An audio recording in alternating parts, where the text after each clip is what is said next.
చూపిస్తే తప్పకుండా దేవుడు వెంటనే సమాధానం ఇచ్చేది 7 మెట్లు ధ్యానంలోనే. అలాంటి గొప్ప 7 మెట్లు ప్రార్థన మనకు వెళ్ళిపోతున్నాం. మరి దేవుని వాక్యాన్ని విందాం. యెషయా గ్రంథము 38వ అధ్యాయము 5-6 వచనములు చదువుకుని ఈరోజు ఒక వాక్యాన్ని ధ్యానించుకుందాం.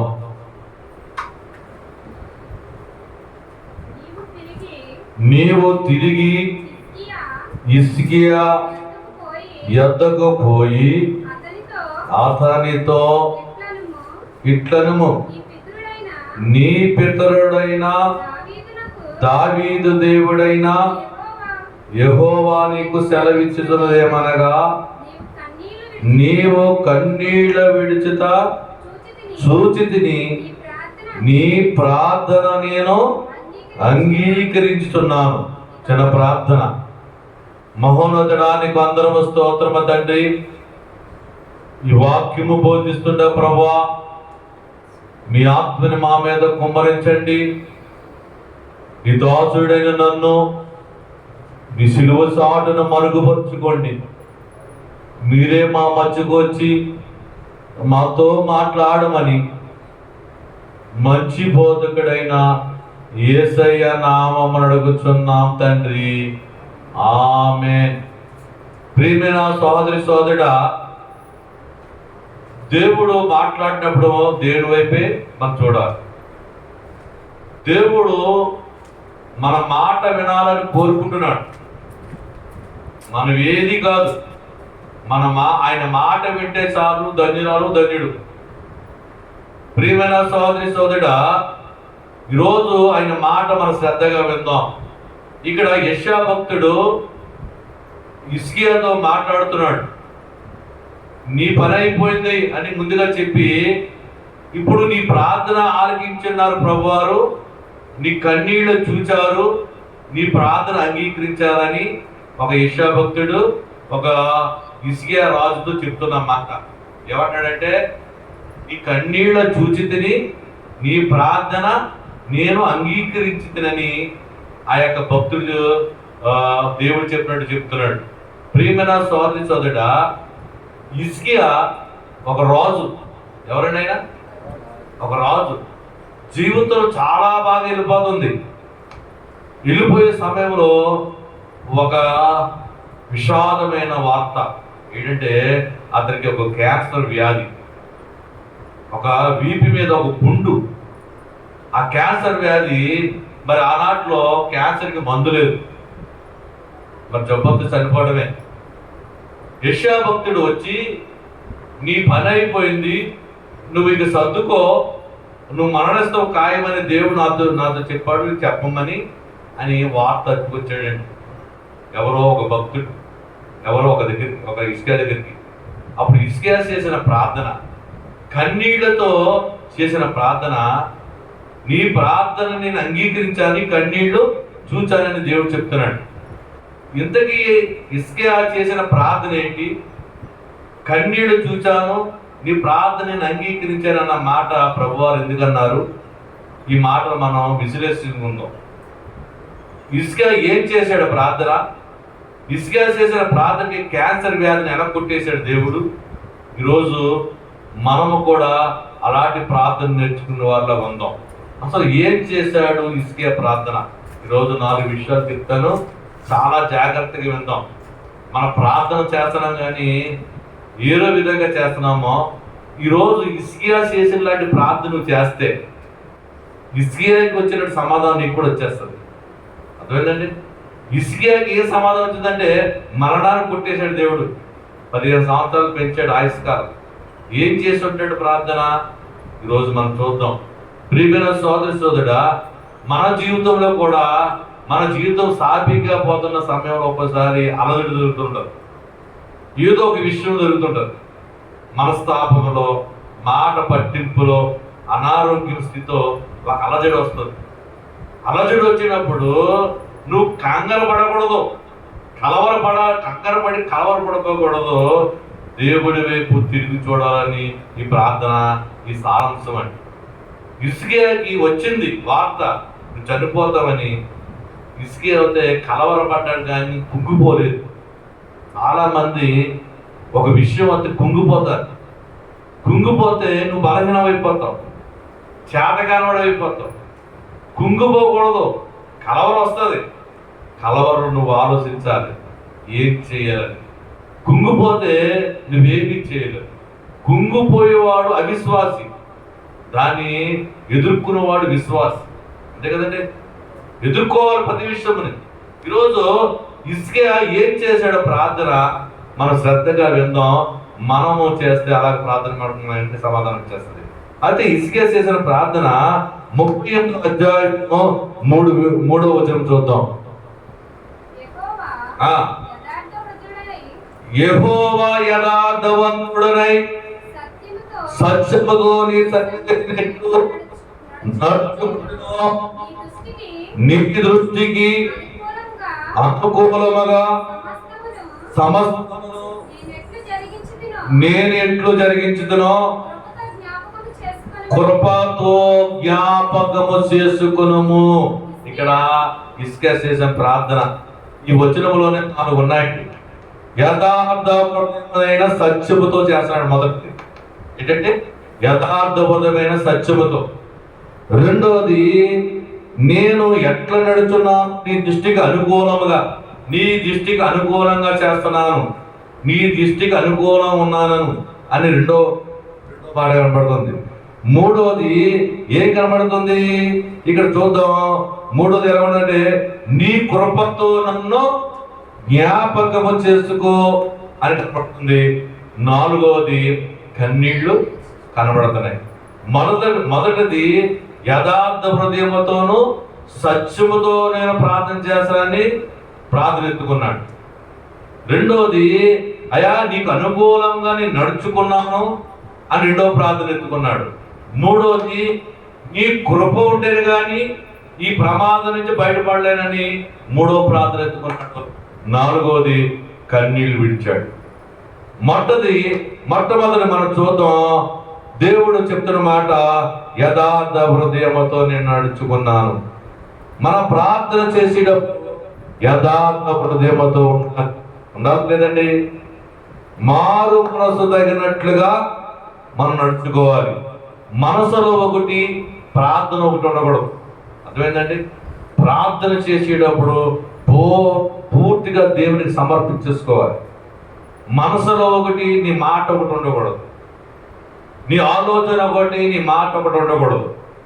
దేవుడు సర్వమెరిగిన దేవుడు. యోధా ఉన్నాడు. ఇస్కరియోతు యోధా శిష్యుల్లో ఒకడు. అయ్యా నీ శిష్యుల్లో చేస్తానన్నాడు. రండి అన్నాడు యేసుప్రభు వారు.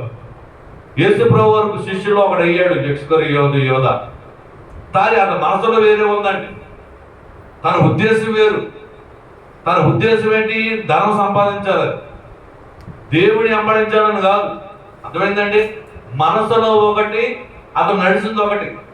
అర్థమవుతుందా? యథార్థంగా లేడు యోధ, యథార్థంగా లేడు. మనసులో ఒకటి, ఆలోచన ఒకటి అండి. యేసుని ఎందుకు వెంబడించడం ఒకటంటే దేవుడి దగ్గర అమ్మి వేయడానికి, ధనం సంపాదించడానికి యోధ. ప్రియమైన సోదరా, దేవుని దగ్గరకు వచ్చినప్పుడు నీవు దేవునికి పూర్తిగా నువ్వు అంగీకరించాలి. మనసు ఒకటి, నీ మాట ఒకటి ఉండకూడదు. యథార్థ హృదయంతో సత్యముతో నువ్వు ఉండాలి. ఇక్కడ ఇస్కరియోతు యోధా ఏం మాట్లాడుతున్నాడంటే, అయ్యా నేను నీ సన్నిధిలో యథార్థంగా ఉన్నాను, సత్యముతో నడుచుకున్నాను, నన్ను ఆ ప్రార్థన ఆలకించండి అయ్యా అని అడుగుతున్నాడు. ఈరోజు మనం అలా అడుగుతున్నామా? యథార్థముగా ఉంటున్నామా? యథార్థం అన్నది మందిరంలో కాదు, బయట కూడా ఉండాలి. ఎందుకంటే యథార్థ హృదయంతో ఉండాలి. అవునంటే అవును, కాదంటే కాదు అని రెండు మాటలు అనకూడదు. చాలా మంది యాలో మాట మాట్లాడతారు, రేపు ఒక మాట మాట్లాడతారు. దేవుడికి ఇష్టం లేని మాట అదండి. నువ్వు ఒక స్టాండర్డ్ లేవు, నువ్వు దేవుని మందిరంలో ఒక విధానం లేవు. మరి దేవుని బయటికి వెళ్ళిన తర్వాత నువ్వు మాట కూడా వేరేగా ఉంది. దేవుడు ఎక్కడున్నా చూస్తాడు కదా. నువ్వు మందిరంలో కాదు, నిన్ను అరిచేతులు చెప్పుకున్నాడు దేవుడు. ఎక్కడ చెప్పుకున్నాడంటే అరిచేతిలో నువ్వు ఎక్కడికి వెళ్తున్నావో, ఏం మాట్లాడుతున్నావో ఎప్పుడు చూస్తూనే ఉంటారండి. నువ్వు తప్పించుకోలేవు. నువ్వు యథార్థంగా ఉన్నట్టు ఇక్కడ ఉంటున్నావు కానీ బయట ఉండలేదు. బయట ఎలా ఉన్నావంటే ఈరోజు మాట రేపో మాట. ఇసుకే ప్రార్థనని అంగీకరించాను, నీ కన్నీళ్ళు చూచానంటే ఏం చూశాడు? కన్నీళ్ళు అంటే యథార్థ హృదయం చూశాడు దేవుడు. యథార్థముగా మనం ప్రార్థన చేస్తున్నాడు. అయ్యా ఇదిగో నీ సన్నిధిని, అయ్యా నీ గోడతో తిరిగి నేను ప్రార్థిస్తాను. అయ్యా నా జీవిత కాలంలో యథార్థంగా నడిచాను కదా, సత్యంగా నడిచాను కదా, నా ప్రార్థన అంగీకరించవా దేవా అని అంటాడు నిజంగా. నువ్వు అనగలవా అలాగా? ప్రియమైన సోదరి సోదరా, మన జీవితం మన నడవడికి ఎలా ఉందో ఒకసారి గుర్తు చేసుకోవాలి. నీ నడవడిక నీ ప్రతిదీ చూస్తున్నాడు దేవుడు. నువ్వు ప్రార్థన చేసినప్పుడు యథార్థ హృదయంతో చేస్తానన్న మాట నువ్వు యథార్థంగా ఉంటున్నావు లేదో ఒకసారి పరిశీలించుకోవాలి. నీ ప్రార్థన ఎందుకు అంగీకరించబడలేదు, నీ ప్రార్థన ఎందుకు కన్నీళ్లు విడిచినా ఎందుకు చూడలేదు దేవుడు అంటే నువ్వు యథార్థంగా లేవు. యథార్థ జీవితం లేదు మన దగ్గర. అందుకని దేవుడు ఏం చేస్తున్నాడంటే నీ ప్రార్థన పక్కన పెడుతున్నాడు. నీ ప్రార్థన ఎప్పుడు అంగీకరిస్తాడంటే నువ్వు యథార్థంగా నడుచుకున్నప్పుడు, నువ్వు యథార్థంగా దేవుని సన్నిధిలో మోకరించినప్పుడు. యోధాలాగా నీవు మనసు ఒకటి మాట ఒకటి ఉండకూడదు. యోధ తేలిపోయాడు కదా, లాస్ట్కి యేసుప్రభు ఏం చేశాడు? 30 నాణ్యాలకి అమ్మేశాడు, అద్దెగా వచ్చాడు అందులో. ప్రియమైన సోదరుడా, ఇక్కడ దేవుడు చెప్తున్న మాట, నువ్వు దేవుడి దగ్గరకు వచ్చినప్పుడు మన యథార్థం ఉండదు. ప్రభువుతో ఉన్నావు కానీ అతని మనసు ప్రభుతో లేదండి. యేసు ప్రభుతో ఉన్నాడు, యోధా మనసు ప్రభుత్వ మాత్రం లేదు. మనసు ఎలా ఉంది? ధనం ఎక్కడ ఉందో మనసు అక్కడ ఉంటుందంటండి. అంతే కదా. ఈ లోపం అంతా నడిచింది ఏదేమంటుంది? ధనాపేక్ష. లేకపోతే మీరు చూడండి, ధనాపేక్ష. ధనం ఎక్కడ ఉంటుందో మనసు అక్కడ ఉంటుంది. మనకి ఏమన్నా ఈరోజు కొన్ని శనివారం నాడు మనం ఒక దీక్ష చేస్తున్నాం. దీక్ష చేసేటప్పుడు 4 వారాలు కంటిన్యూ అవుతున్నాం. ఇంకో 2-3 వారాలు చేస్తే నీకు కార్యం చేసేంత దేవుడు డిక్లేర్ అయిపోతాడు. చాలా జాగ్రత్తగా 7 వారాలు చేద్దామని నువ్వు డిక్లేర్ చేసుకుంటావు. 7 వారాలు 8 వారాలు చేస్తానని నువ్వు 4 వారాలు అయిపోతాయి. ఇంకో 2-3 వారాలు అయిపోతే దేవుడు ఏం చేస్తాడో ఆవిడ కార్యం చేసేదని నిర్ణయం చేసుకుంటాడు. ఈ లోగా నీకేమవుతుందంటే శనివారం నాడు ఒక ఆఫర్ వస్తుంది. ఏ ఆఫరో? గవర్నమెంట్ ఆఫరో, బ్యాంకోడో ఎవరో ఒకటి ఏం చేస్తారో 10,000 రూపాయలు నీకు ఇస్తానని కౌరు బుద్ధాడు. బ్యాంక్ వచ్చేమ్మా నువ్వు 10,000 రూపాయలు పట్టుకెళ్ళిపోవాలంటే నువ్వు ఎక్కడ పోతావు? బ్యాంక్ దగ్గరికి పోతాం కదండి. మన ధనం ఎక్కడ ఉందో మన మనసు, అయ్యో 4 వారాలు అయిపోయి క్రమంగా వెళ్ళిపోవాలి అని నువ్వు ఆలోచన అంటే దేవుడి కార్యం చేస్తాడు. 10,000 కాదు, లక్ష రూపాయలు ఇస్తాడు. కానీ కంటికి కనబడదు చూద్దరు, కంటికి కనబడదు నువ్వు నమ్ముతలేదు. నమ్మకం ఏంటంటే, విశ్వాసం ఏంటంటే నువ్వు చూసింది నమ్మకం కాదు, చూడని దాన్ని నమ్మడమే విశ్వాసం. అంతే కదండి. దేవుడు ఉన్నాడా? నీకు కనబడతాడా? కనబడ్డు కదా. కనబడిన వాడిని నమ్మిన వాడే దేవుడు విశ్వాసం. యేసుక్రీస్తు వారు ఇక్కడ ఉన్నారు అని చెప్తున్నాను. నువ్వు ఉన్నట్టే చూడాలి. అంతే కదండి. నాదా కనబడలేదు అనుకోవచ్చు. ఆయన స్వరూపి. ఏ స్వరూపి? ఆయన ఆత్మస్వరూపి. ఆత్మ కనబడుతుందా? మనలో ఆత్మ ఉంది, కనబడుతుందా? గాలి ఉంది, కనబడుతుందా? గాలి ఇలా మనం తాపితే కనబడుతుంది. గాలి ఇలా వచ్చిందని గాలి వస్తుంది అనమాట. దాని కనబడుతుందా? గాలి స్పర్శ. యేసుక్రీస్తు వారు కూడా ఆత్మస్వరూపి. ఆయన నేను తాకుతూ ఉంటాడు. నువ్వు ప్రార్థన చేసినప్పుడు చల్లటి గాలితో తాకుతుంటారు, ఒక వెచ్చటి గాలితో తాకుతుంటారు.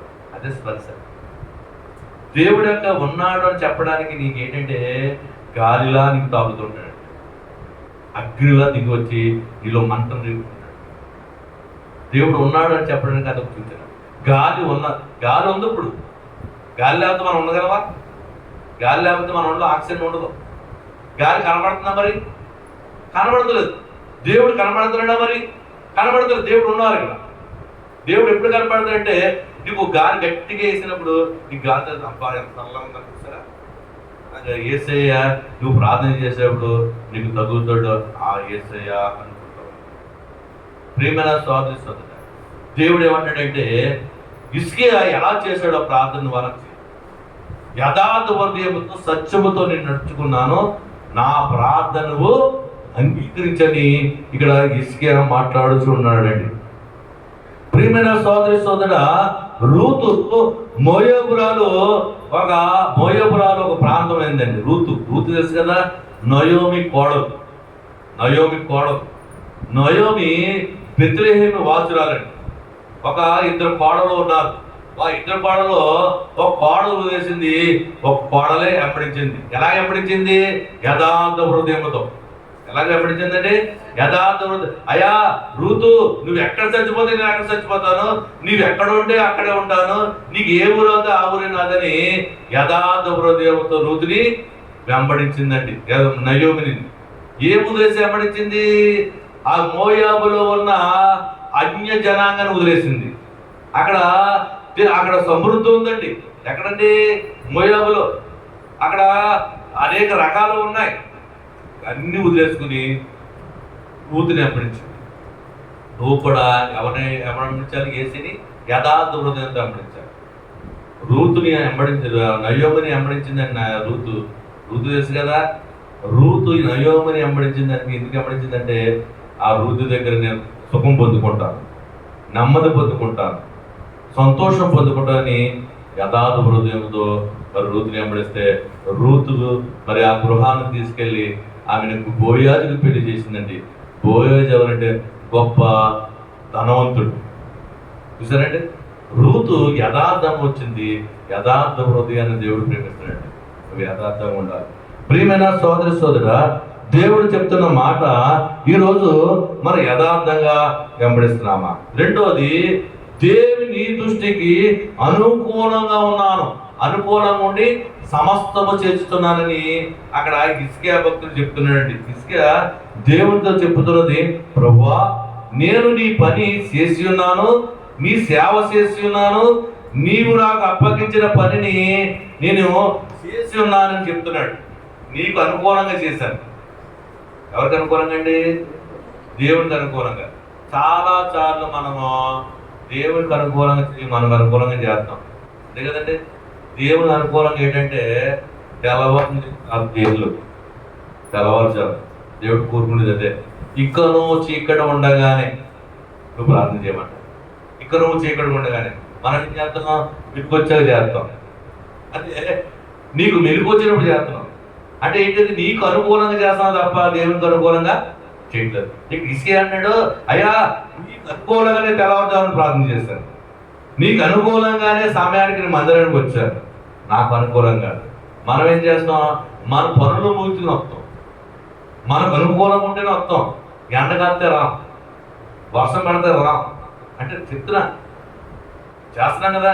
అదే నీకు అనుకూలంగా చేస్తున్నావా, దేవునికి అనుకూలంగా చేస్తున్నావు? అది దేవునికి అనుకూలంగా లేదు. నువ్వు ఎండ కాస్తే రావు, వర్షం తడిసిపోతావు రావు. అంటే నీకు అనుకూలంగా ఉంటేనే, నీ పనులేమి లేకపోతేనే నువ్వు దేవుని రోజు మోకరిస్తావు తప్ప నీ పని ఉంటే రావు. ప్రియమైన సోదరా, ఇక్కడ దేవుడు హిజ్కియాతో మాట్లాడుతున్నాడు, ప్రభువా నీ పని నేను చేశాను, నీకు అనుకూలంగానే చేశాను, నాకు అనుకూలం కాదు. నేను తెల్లవారుజామున లేచి ప్రార్థన చేశాను, నేను సమయానికే 10 గంటలకి మందిరానికి వచ్చేస్తున్నాను, నీ మాటలు చక్కగా వింటున్నాను, నేను ఏ ఆలోచన లేదు, నీ సేవలో నేను ఉన్నాను, నీ పరిచర్యలో నేను ఉన్నానని హిజ్కియా ప్రార్థన చేస్తున్నట్టు. ప్రియమైన సోదరా,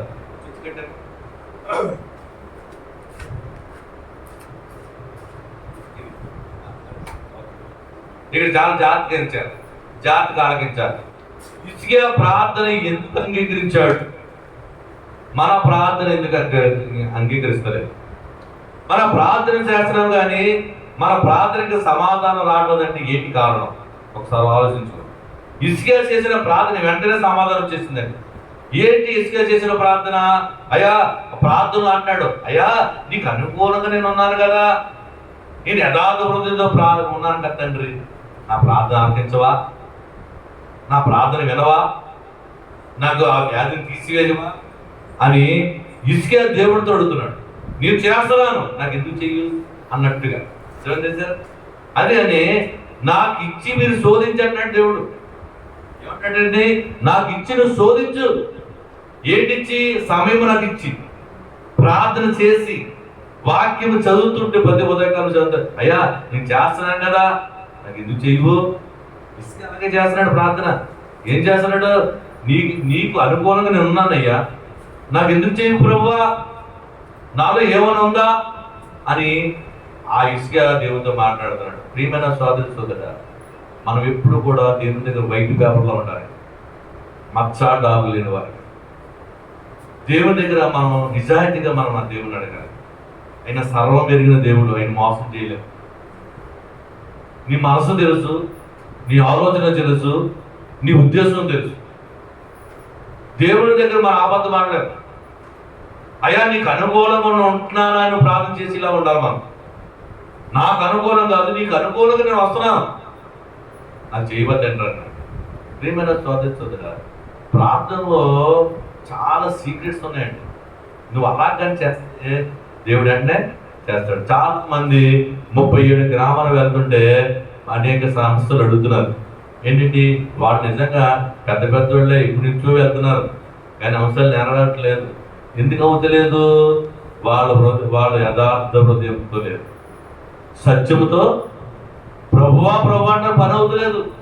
ఎందుకు అవుతుందంటే వాళ్ళ ప్రార్థన దేవుడు అంగీకరిస్తలేదు.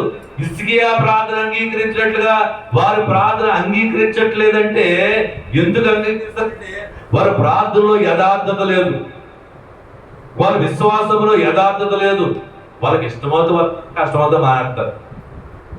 అంతే కదండి. దేవుని దగ్గర రావడానికి ఏం రూల్ ఉందా? లేదు. నీ ఇష్టం, నీ స్వతంత్రం, నీ స్వతంత్రం. పని అవుతే 6 గంటలకు వెళ్ళిపోవాలి. 6 గంటలకు కాకపోతే నువ్వు పక్కన ఉన్నట్టు. అది రూల్. అది ఇక్కడ రూల్ లేదు. కానీ కనబడని రూల్ ఉంది. కనబడని రూల్ ఉందండి. ఎవరైతే రూల్ పాటిస్తూ వస్తాడో వాడు దేవుని కార్యం చేస్తాడు. ఎవడైతే యథార్థంగా దేవుని దగ్గరికి వస్తాడో సమయానికి భయపడుతూ సమయం అయిపోతుందని ఎవడైతే కంగారు పడి వస్తున్నారో వాడు చూస్తాడు దేవుడు, తప్పకుండా చూస్తాడు. ప్రియమైన సోదరా, ఈరోజు నేను ఇలాగ ఇక్కడ నిలబడడం కారణం అంటే అదే. ఇది నీ సమయం పాటించుకోండి, యథార్థంగా ఉండవండి దేవుని దగ్గర. చాలా మంది అనేవారు సంఘంలోని, నీ సంఘంలో ఉన్నప్పుడు నీ కోసం ఏదో అనుకుంటున్నారా అని అంటుంటారు కదండి. నీ కోసం సాలెంరాజు గారు మీకోసం ఏదో అనుకుంటున్నారండి. మీరు సభలు పెడుతున్నారు కదా, ఎవరికి పాటలు అవ్వట్లేదని, ఎవరికి చేయట్లేదని, మీకోసం ఏదో అనుకోడు. నన్ను ఎవడు అనుకోడు అనుకోండి. నన్ను ఎవడు అనుకోడు. ఎందుకు అనుకోడు? నాలో తప్పు లేదు. నీలో తప్పు ఉంటే మనకు తెలిసిపోద్ది కదండి. దాన్ని బట్టి అనుకుంటారు అనుకోవచ్చు. మన హృదయం మనకు తెలియదా? మనం న్యాయం చేస్తున్నామా, అవినీతి చేస్తున్నామా అన్నది. అవినీతి చేస్తామా అనుకుంటున్నామో అనుకోవచ్చు. నీతి చేసేటప్పుడు ఎవడు అనుకుంటాడు అని నేను నమ్మనయ్య అనమాట. నేను నమ్మను, నాకు అనవసరం అది. నన్ను ఎవడంటాడు?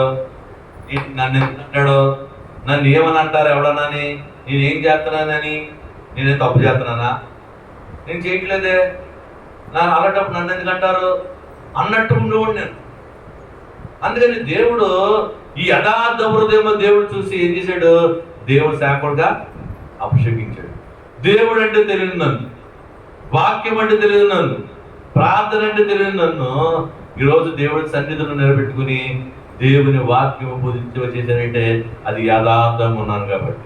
అదే నా కోసం చెప్పకూడదు అంటే మనం హెచ్చించకూడదు. ఇప్పుడు కూడా దేవుడిని హెచ్చించాలి. అది ఎవరి కృప? అది దేవుని కృప. దేవుని కృపతోనే నేను యథార్థంగా ఉన్నాను. దేవుని దయతోనే సత్యంతో నడిచాను. దేవుని కృపతోనే మనం సేవ చేస్తున్నాం. మన శక్తి కాదు, మన జ్ఞానం కాదు.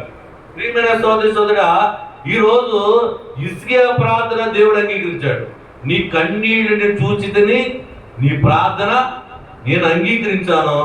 ఏంటి ఆ ప్రార్థన అంగీకరించిందంటే పూర్ణ హృదయముతో, యథార్థ హృదయముతో హిజ్కియా ప్రార్థన చేస్తున్నాడు. అయ్యా నేను నీ సన్నిధిలో యథార్థంగా ఉన్నాను, నేను సత్యముతో నడిచాను, నాకు కనికరించండి అయ్యా ప్రార్థన చేస్తున్నాడు.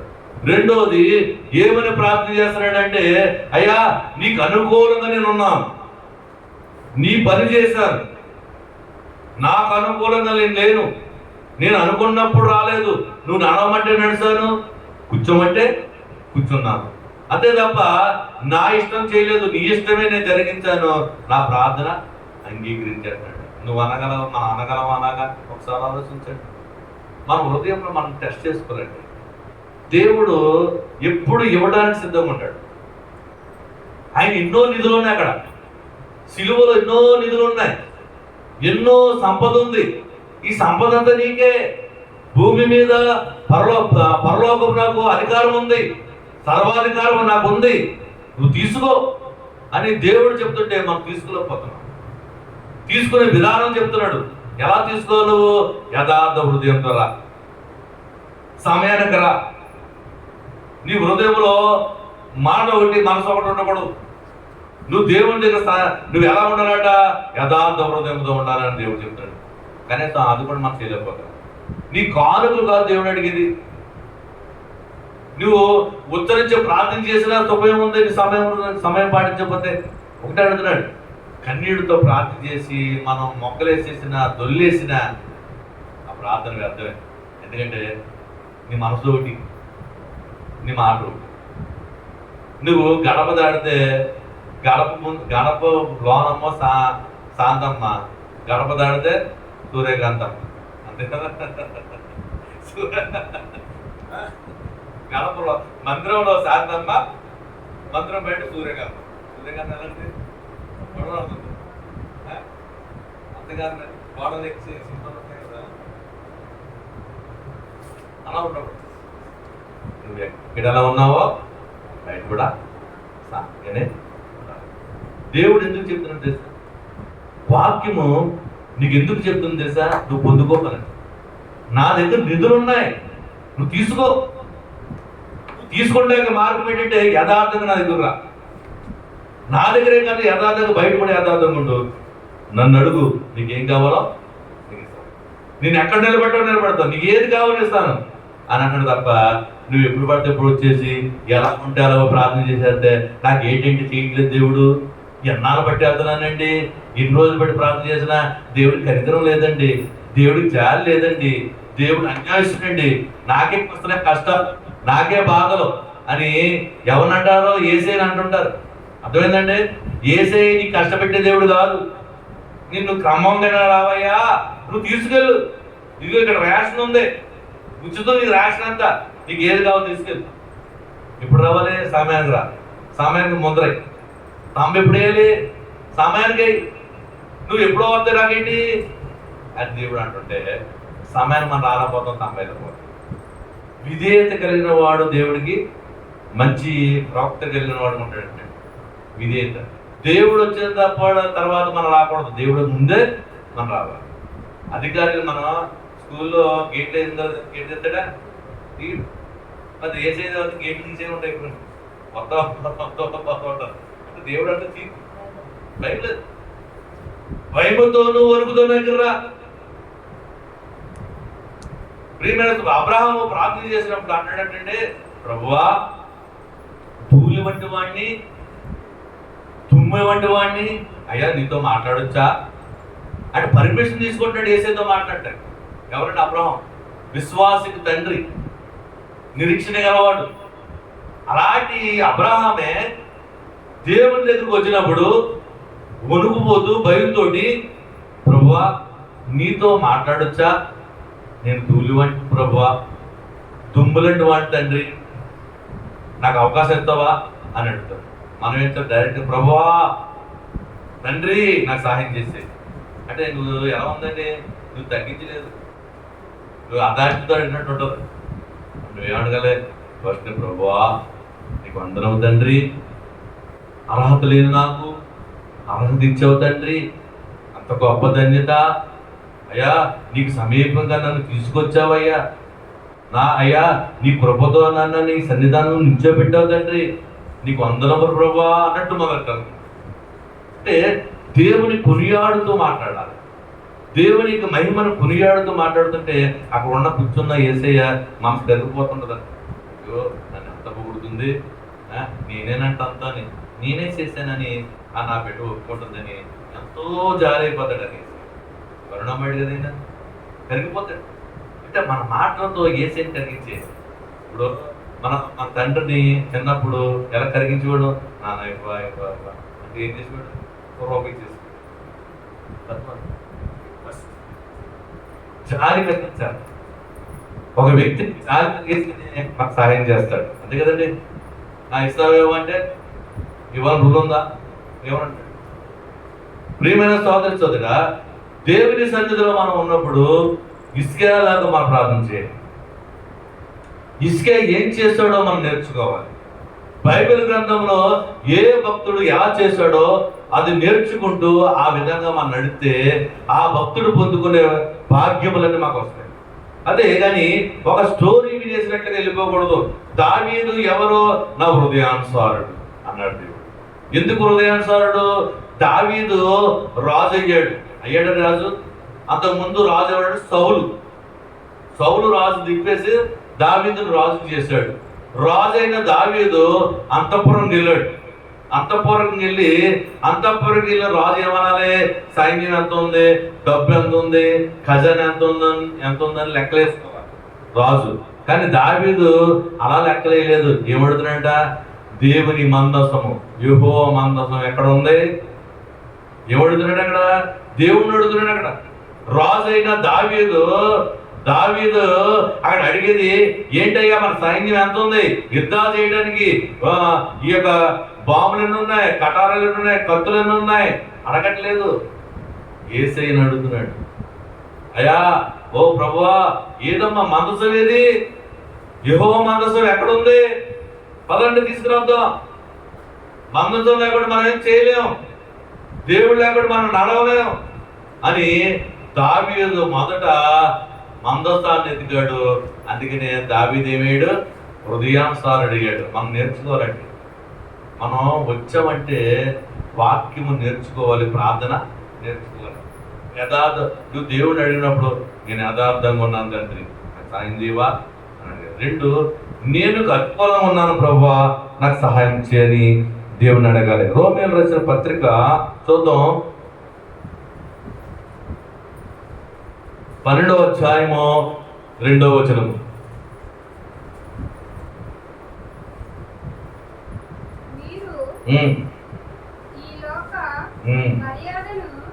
మీరు ఈ లోక మర్యాదను అనుసరింపక ఉత్తమమును అనుకూలమును సంపూర్ణమైన దేవుని చిత్తమేదో పరీక్షించి తెలుసుకున్నట్లు నీ మనసు మారి రూపాంతరము పొందడు. ఇలా చూడండి, ఇక్కడ ఏమన్నాడు? మీరు ఈ లోక మర్యాదను అనుసరింపక ఉత్తమము అనుకూలమును దేవుని చిత్తమేదో మీరు తెలుసుకుని నడుచుకోండి. దేవుని చిత్తం ఏంటి?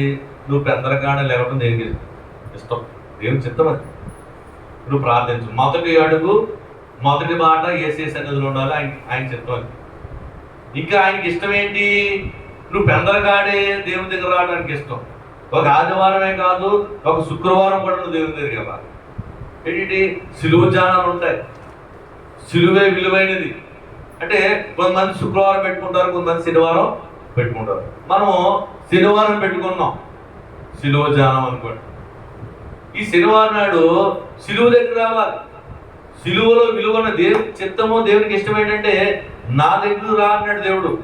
ఆదివారం నాడు ఎంత పనున్నా సరే దేవుని విషయంలో దేవునికి ఇంపార్టెంట్ అవ్వాలి. దేవుని ప్రేమించడం అంటే ఏంటంటే దేవుని ముందు అడగడమే దేవుని ప్రేమించడం, అంతే కదంటే. దేవుని ముందు పెట్టి మనం నడవాలి. ప్రియమైన సార్ అన్నాడు ఇక్కడ లోక మర్యాదలను అనుసరింపక ఏది ఉత్తమమో ఏది అనుకూలమో దేవుని చిత్తమేదో దాన్ని బట్టి నడుచుకునిట నీకు ఉత్తమం, నీకు మేలు జరుగుతుంది. అలా కాకుండా లోక మర్యాదల కోసం వెళ్ళిపోతుంటే నీకేం చేస్తాడు దేవుడు? లోక మర్యాదలు ఏంటి? ఒక ఆదివారం శనివారం నాడు మీ ఇంటికి చుట్టాలు వస్తారు. చుట్టాలు వచ్చిన వాళ్ళు ఏం చేస్తారు? పప్పులు వండాలి, లేకపోతే టిఫిన్లు వండాలి, భోజనం వండాలి. వాళ్ళ కోసం ఏం చేస్తాం? మందిరం మానేస్తాం. అంటే లోక మర్యాదలు అంటే అదే. నువ్వు చుట్టాల కోసం చుట్టాలను సృష్టించి ఏసైనా మర్చిపోతుంటే మనకేం చేస్తాడు? దేవుడికి అనుకూలంగా మనం ఉండాలని దేవుడు చెప్తున్నాడు. అలాగనే ఇంకా మూడో విషయము, నీ కృపతో ఏమన్నాడండి? నన్ను జ్ఞాపకం చేసుకో. 3 విషయాలు. ఒకటి, యథార్థ హృదయంతో నీ ప్రార్థన చేస్తున్నాను అన్నాడు ఇస్కియా. రెండోది, నీకు అనుకూలంగానే చేస్తున్నాను అన్నాడు. ఈ రెండు తన తన గుణాలు చెప్పాడు. నాకు దాని గుణాలు చెప్పి 3 అన్నాడు, అయినా సరే నీ కృప లేకపోతే నేను పొందలేదు. అర్థమైందండి? గర్వం ఉంది ఫస్ట్. ఎలాగా? అయ్యా నేను హృదయంతో వచ్చాను, నీకు అనుకూలంగా నేను చేశాను, అయినా సరే నీ కృప లేదే నేను పొందుకోలేదు. నీ కృపతో నన్ను రక్షించు. నీ కృప నాకు కావాలి. నీ కృప అంటే నీకు అనుకోలేనిది, నీకు అర్హత లేనిది ఇచ్చేదే కృప. నీకు అర్హత లేదు. ఏ అర్హత లేదు? ఉద్యోగం రావడానికి అర్హత లేదు, ఇల్లు కట్టే స్తోమత లేదు. ఆయన కృపతో నీకు ఇవ్వాలి. నీకు ధనం, అంతే కదండి. నీకు స్తోమత లేదు. కృప అంటే ఏంటంటే నీకు అనుకూలంగా లేనిది దేవుడి చేత కృప. ఇక్కడ ఇస్కియా మాట్లాడుతున్నాడు, అయ్యా యథార్థంతో వచ్చాను గట్టిగా మాట్లాడాడు, నీకు అనుకూలంగా చేస్తాను గట్టిగా మాట్లాడాడు. మూడోది, నెమ్మది మాట్లాడుతున్నాడు, ప్రభువా ఈ 2 చేశాను, అయినా సరే అది కాదు నాయన, ఏదైనా సరే నీ కృప ఉంటేనే కానీ నాకు జరగదు అని ఆయన కృపతో అడుగుతున్నాడు. ఆయన కృపతో ఆయన అడుగుతున్నాడు, నీ కృపతో జాలితో ఇస్తున్నాడు. ఇస్కియా బతిమాలుకుంటున్నాడు అండి. మన ప్రార్థన జవాబు రావాలంటే మనము ఆయన మీద ఆధారపడాలి. పరిచర్యుడు ఉన్నాడండి, పరిచర్యుడు సుంకరి. ప్రార్థన చేద్దాం, చూద్దాం. లూకా సువార్త 18వ అధ్యాయము 11-12 వచనములు.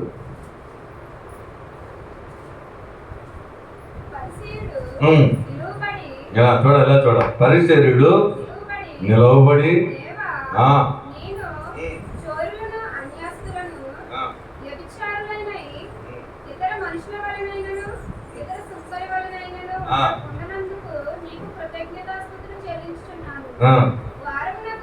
వారముకు 2 మార్లు ఉపవాసం చేస్తున్నాను, నా సంపద అంతయు 10వ వంతు చెల్లించుతున్నాను, తనలో తాను ప్రార్థించుచున్నాను. అయితే సుంకరి చేసిన ప్రార్థన చూద్దాం. సుంకరి దూరంగా నిలబడి ఆకాశం వైపు కనులెత్తి ధైర్యము చాలక రొమ్ములు కొట్టుకునుచు, దేవా పాపువైన నన్ను కరుణింపవా అని ఏం చేస్తున్నాడు? సుంకరి ప్రార్థన వేరు, పరిచర్యుడి ప్రార్థన వేరు.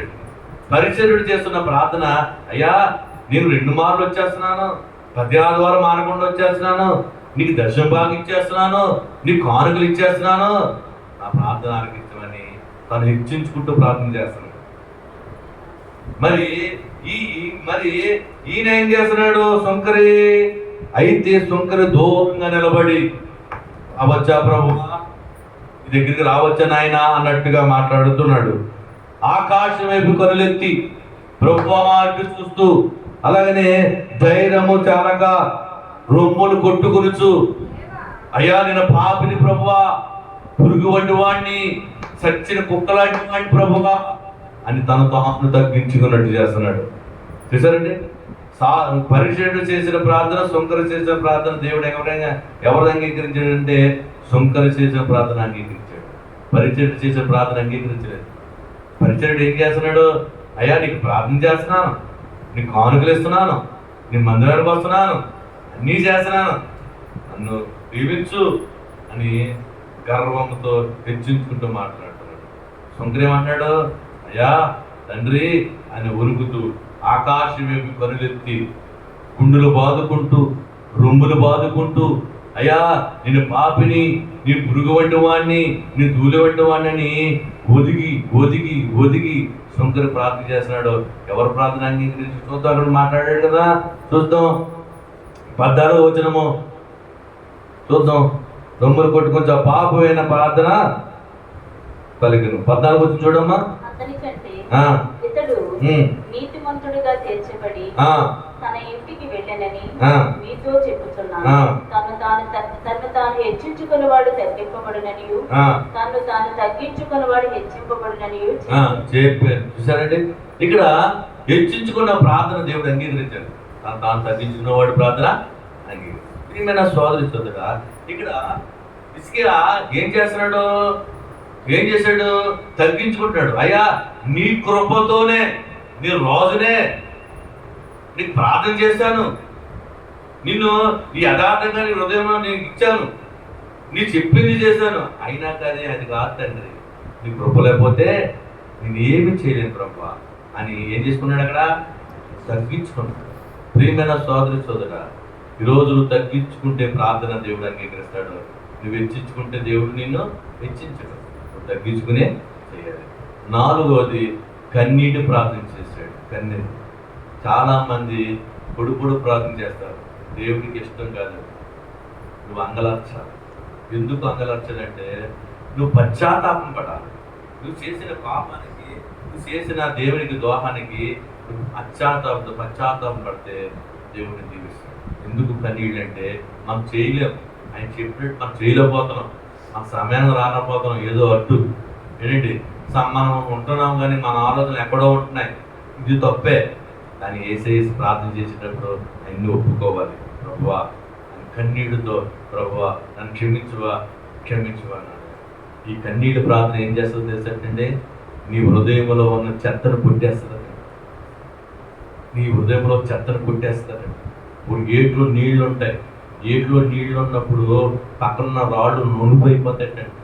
అంటే నీ కన్నీళ్ళ ప్రార్థన నీ గుండెనే కరుకుని నునుపు చేసేస్తుందండి. ఉన్నంగా అయిపోతాడు, సుఖమెత్త అయిపోతాడు. ఒక కాలువ నీళ్ళు ఎండిపోయినప్పుడు, నీళ్ళు ఒకసారి వచ్చినప్పుడు ప్రవాహం వలె చెత్తలా పుట్టిపోద్దండి. అలాగే కన్నీళ్ళతో ప్రార్థన చేసినప్పుడు నీ హృదయంలో చెడ్డ తలంపు, చెడ్డ ఆలోచనలు, దేవుడు కాకుండా లోకాసులు ఏమైనా ఉంటాయి అన్ని పుట్టిపోతాయంట. అందుకనే కన్నీళ్ళని చూచితేనే నీ ప్రార్థనేనో. ఎందుకు 2 మాటలు మాట్లాడి తెలుసండి? అతను హిజ్కియా 2 ప్రార్థన ఎందుకు చేసేది తెలుసండి? కన్నీటితో తన కఠిన హృదయాన్ని మెత్తను చేసేసుకున్నాడు. తన హృదయం ఉన్న చెత్తని తీసేసుకున్నాడు. అప్పుడు దేవుడు ఆలకించాడు ప్రార్థన. హిజ్కియా, ఈ ప్రార్థనేను అంగీకరించాను, ఇదిగో 10 సంవత్సరాలు నీకు ఆయుష్కాలం ఇస్తున్నానని చెప్పి మళ్ళీ ఎవరైతే బ్యాడ్ న్యూస్ తెచ్చాడో అలాగే అతనితోనే, ఆ వ్యక్తితోనే గుడ్ న్యూస్ పంపించాడు. హిజ్కియా, నీ ప్రార్థనేను అంగీకరించాను, నీ కన్నీళ్ళు చూచానని దేవుడు మాట్లాడుతున్నాడు. ప్రియమైన సోదరుడా, ఈరోజు 4 విషయాలు చెప్పండి. 4 విషయాలు. 1, హిజ్కియా చేసిన ప్రార్థన ఏంటి చెప్పాలి? యథార్థ హృదయం. అంటే యథార్థ హృదయం అంటే మనసులో ఒకటి, మాట ఒకటి ఉండకూడదు. నీ తలంపు ఒకటి, మనసు ఇక్కడ ఉండకూడదు. మనసు ఇక్కడే ఉంటాం కానీ తలంపు ఎక్కడ ఉంటుంది? ఎక్కడ తిరుగుతుంటుంది? రంగంపేటలో కానీ, సంతార్చులో కానీ ఎక్కడైనా తిరుగుతుందనుకోండి, ప్రభావం తీసుకొచ్చేయాలి. అర్థమైందండి? ఇంట్లోనే మన ఇక్కడే ఉంటాం కానీ ఇంట్లో గ్యాస్ కట్టడం లేదా, కొండ మూత వేసాం లేదా, ఇది ఆలోచన. ఒకవేళ మబ్బు వేస్తుంది అనుకోండి, బట్టలు ఆరేసాం కదా, ఎగిరిపోతాయా, ఎవరైనా తీర్థాలు లేదా, గ్యాస్ అక్కడ వెళ్ళిపోతాయి. నువ్వు ప్రార్థన ఉంటే నీ బట్టలు ఏమవో, నీ ప్రార్థన కాసేద్ది కాదు. నీ బట్టలు ఎగరకుండా, నీ బట్టలు తప్పకుండా చేద్దాం దేవుడు. అర్థమైందా? నువ్వు కంగారు పడకూడదు. మబ్బు వేస్తుంది అనుకోండి, అది మబ్బు వేసేస్తే మందిలో ఉంటారు కదంటే ఒకసారి సడన్గా మబ్బు వేస్తుంది 9 గంటలకి. అందరూ వెనక్కి చూడడానికి వెనక్కి పోతుంటారు. పాస్ గారు ఎక్కడ ఉన్నా సరే వెనక్కి చూస్తుంటారు. అయ్యో ఎప్పుడైపోతారు. మనసు ఎక్కడ ఉన్నట్టు మబ్బు మీద ఉంది, ఏసై మీద లేదు. మరి అంటే మన కార్యం ఏమవుతుందండి? పోనే తడుతుందండి, మళ్ళీ ఉతుకుందాం పోతే, కానీ మన హృదయం పోకూడదని చెప్తున్నాడు. రెండోది ఏం చూశాడు? ఏం చేశాడు హిజ్కియా? నీకు అనుకూలంగా చేశాడు. ఎవరికి అనుకూలంగా? దేవునికి అనుకూలంగా. ఇప్పుడు మనం చేస్తున్నాం, మనకు అనుకూలంగానే చేసుకుంటాం తప్ప దేవునికి అనుకూలంగా మనం చేస్తున్నామా? దేవునికి అనుకూలంగా ఏంటి? సమయం రావటం. దేవునికి అనుకూలంగా ఏంటి? ఉన్న గంట సేపు దేవుని మాట శ్రద్ధగా వినటం. దేవునికి అనుకూలంగా ఏంటి? నువ్వు ఉదయాన్నే లేచి ప్రార్థన చేయటం. మనం చేస్తున్నామా? దేవుని వాక్యం చదువుతున్నామా? దేవునికి అనుకూలంగా ఉన్నామా? పరిశీలించుకోవాలి. హిజ్కియా చెప్తున్నాడు, నేను చేశాను అన్నాడు.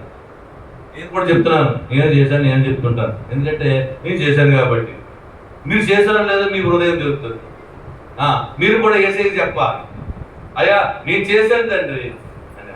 తర్వాత మూడోది ఏం చేశాడు ప్రార్థన? మూడోది ఏంటి? కృపతో. ఈ రెండు చేశాను, అయినా సరే దాన్ని బట్టి నువ్వు ఏం చేయొద్దు ప్రభు. నీ కృప ఉంటేనే, నీ కనుదృష్టి నా మీద ఉంటేనే, నీ కనికరం నా మీద ఉంటేనే నా కార్యం చేస్తుందని దేవుని కొనియాడుతున్నాడు. శంకర చేసిన ప్రార్థనలా చేస్తున్నాడు. అయ్యా నేను ఇందులో బాధపడుతున్నాను తండ్రి, నీ దగ్గర రాలేకపోతున్నాను ప్రభు, నా బాధను తీర్చండి అని దేవుని దగ్గర ఉరుకుతో దయతో ప్రార్థన చేస్తున్నాడు. నాలుగవది కన్నీళ్లతో ప్రార్థన చేస్తున్నాడు. కన్నీళ్ళు ప్రార్థన కరిగిపోయే దేవుడు. నీ కన్నీళ్ళు ఎట్టంటే పరలోకంలో పుట్టు దాసరంట. అర్థమైందంటే సమయం వచ్చినప్పుడు ఫోన్ చేసి దానికి విలువ కట్టిస్తాడు. కన్నీళ్ళు వ్యర్థం కాదు, నీ కన్నీళ్ళకి తూకం వేస్తుంది. ఒకవేళ కన్నీళ్ళు కార్చలేకపోతున్నావా, నీకు తగిన ఫలితం ఉండదు. నువ్వు కన్నీళ్ళు కార్చవు, నీ కన్నీళ్ళు ఏది వ్యర్థం కాదు. నీ కన్నీళ్ళు పరలోక రాజులో బుడ్లో ఉంటాయి. ఆ బుడ్డులోది సమయానికి వచ్చినప్పుడు తూకం వేసి నీకు ఇచ్చేస్తాయి, దాన్ని పడిపోతుంది. అందుకనే కన్నీళ్ళ ప్రార్థన మనం చూస్తాం బైబిల్ గ్రంథంలో. అనేక మంది కన్నీళ్ళ ప్రార్థన దేవుడు అంగీకరించాడు. అన్నా చేసిన ప్రార్థన కన్నీళ్ళతో, దుఃఖంతో చేశాడు దేవుడు. గర్భం లేని వారు గర్భం లేదు. కన్నీళ్ళు ప్రార్థన విలువైంది. ఈరోజు నువ్వు కన్నీళ్ళకి చేస్తున్నా నాకు విలువ లేదనుకుంటున్నావా? ఏదో సమయంలో రెట్టింపు సమయం చేస్తాను. నీ కన్నీళ్ళకి అంత విలువైంది. ఏ కన్నీళ్ళు వ్యర్థం కాదండి. ఒక కన్నీళ్ళు ఆ గుడ్డులో ఉండే. ఏంటి ప్రభా, ఏంటి కన్నీళ్ళు అంటే పరిశుద్ధులు కాల్చిన కన్నీళ్ళు అంట. అపరాధం అంట. లూదియా ఉందా? లూదియా కన్నీళ్ళు గుడ్డు ఉండదండి. ఎన్ని కన్నీళ్ళు ఖర్చు చూస్తున్నాడు దేవుడు. సమయానికి దాని కోపం వేసి ఇచ్చేస్తాడు. బంగారు విలువైన కన్నీళ్ళు. నీ కోపం ఉంది, బంగారు పాత్రలో ఉంటుంది నీ కోపం. ప్రార్థనతో ఆ కోపం ఎలా రావాలట? పరిమళ వాసనగా రావాలి. పరిమళ వాసన. నీ ప్రార్థన ఎలా ఉండాలి? దేవుడికి ఇంపైన వాసనగా ఉండాలి. ఎలా ఉండాలి? స్వార్థ ప్రార్థన కాదు, ఇతరుల కోసే ప్రార్థన. నశించిపోయే ఆత్మల కొరకు ప్రార్థన, నీ చుట్టూ ఉన్న వారి కొరకు ప్రార్థన, నీ శత్రువుల కోసం నువ్వు ప్రార్థన. నీ శత్రువుల కోసం నువ్వు ప్రార్థన చేయాలి, శత్రువులను ప్రేమించాలి. దేవుడు చెప్తున్నా ఈ ప్రార్థన దేవుడికి ఇష్టమైంది. ప్రియమైన సోదరులు, ఈరోజు హిజ్కియా 15 సంవత్సరాలు ఆయుష్కాలం పెంచుకున్నాడు, మరణాన్ని కొట్టివేశాడు. ఈరోజు నువ్వు నీ కార్యం అవ్వాలంటే నువ్వు యథార్థంగా దేవుని దగ్గర. నువ్వు కార్యం అవ్వాలంటే అయ్యా నీకు అనుకూలంగా నేను ఉన్నాను చెప్పు. మూడోది, ప్రభువా నీ కార్యం అవ్వాలంటే నీ కృపే నాకు కావాలి. నా ప్రార్థన కాదు, నా భక్తి కాదు, నా నీతి కాదు, నా భక్తి కాదు, నా ప్రార్థన కాదయ్యా, నీ కృప ఉంటేనే నాకు కార్యం అవుతుందని ఆయన మీద పెట్టాలి. నాలుగోది, కన్నీళ్ళు ఎక్కి ఏడ్చి ప్రార్థన దేవుడికి అనుకూలంగా ఉంటుంది. నీ కన్నీళ్ళు చూసి కరిగిపోతాడు దేవుడు. నీ కన్నీళ్ళు తుడిచేస్తాడు.